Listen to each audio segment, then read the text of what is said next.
พันโทสังคมพรหมราชหัวหน้าแผนกตำรวจจราจรนครหลวงเวียงจันทน์ให้สัมภาษณ์ในวันที่21กุมภาพันธ์2026นี้ว่าเพื่อให้ประชาชนผู้ใช้รถใช้ถนนรับรู้และเข้าใจ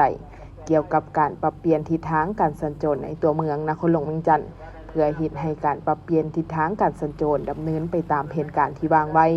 แผนกตำรวจจราจรนครหลวงเวียงจันทน์ได้เป็นเจ้าการจัดตั้งปฏิบัติอย่างเข้มงวดโดยได้วางกำลังตำรวจจราจรทั้งหมด145คนลงประจำอยู่แต่ละเส้นทางแต่ละจุดตาม3ทางแยก4แยกต่างๆที่มีการปรับเปลี่ยนทิศทางการสัญจรซึ่งแบ่งออกเป็นทั้งหมด63จุดเพื่อแนะนำและอำนวยความสะดวกให้สังคมก็คือผู้ใช้รถใช้ถนนเข้าใจในการนำใช้ตัวจริงและปฏิบัติตามอย่างเข้มงวดเพื่อเริ่มปรับเปลี่ยนทิศการสัญจรตามแจ้งการที่พวกเราได้กำหนดไว้นั้นเนาะเพราะว่าอยู่ในการกำหนดอยู่ในบทแนะนำของแผนกโยธาธิการและขนส่งของพวกเรา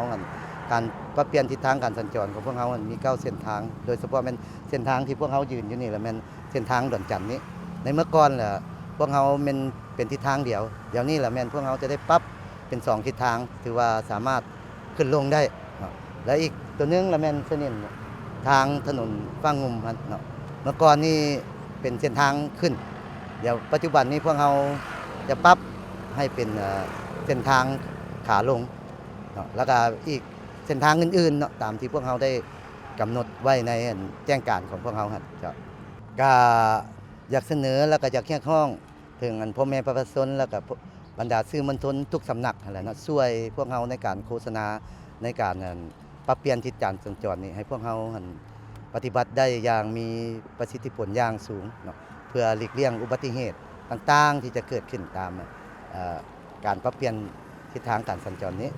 ถือว่าในเบื้องต้นเนาะพวกเราอาจจะพบความยุ่งยากแต่ถึงอย่างใดก็อย่า